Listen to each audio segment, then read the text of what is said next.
The authoritarian alliance of Russia, Iran, China and North Korea is becoming more united and more dangerous, NATO Secretary General Jens Stoltenberg said in an interview with BBC One. For example, China supplies key products for the defense industry of Russia, and in return Moscow turns into a satellite of Beijing. Russia provides technology to Iran and North Korea and receives ammunition and military equipment from them. So what we see is that authoritarian powers, China, Russia, North Korea, Iran, they are more and more aligned. They support each other more and more, also in very practical ways.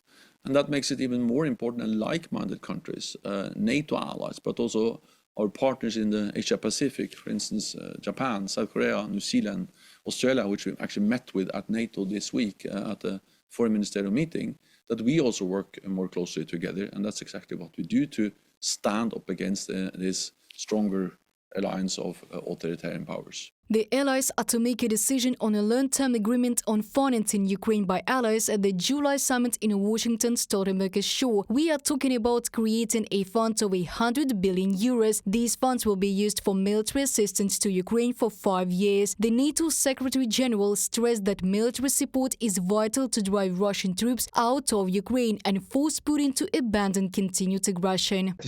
Naturally, the United States and Europe have long formulated their attitude towards China and Russia, and their DPRK and Iran. China is the main challenge, and Russia is the main military threat to these communities. If the Secretary General of NATO speaks about some kind of a threat, this means that this threat is assessed precisely from the point of view of its influence on the interests of the alliance itself, which is limited to this territory of the participants. For China and North Korea, Russia's war against Ukraine is a source of benefit, both obvious from sales of sanctions goods and technologies and not obvious. For example, Russia's use of North Korean missiles during attacks on Ukrainian cities gives Pyongyang a unique chance to test its weapons, said Charles Flynn, commander of the US Pacific Army. North Korea is accused of supplying ballistic missiles to Russia. The White House said North Korea and the Federation have established an unprecedented level of cooperation in the military sphere. This means that in the foreseeable future, North Korea may pose an even more serious threat in the region. Reported by Diana Kolesnik, Андрій Дмитренко, UATV News.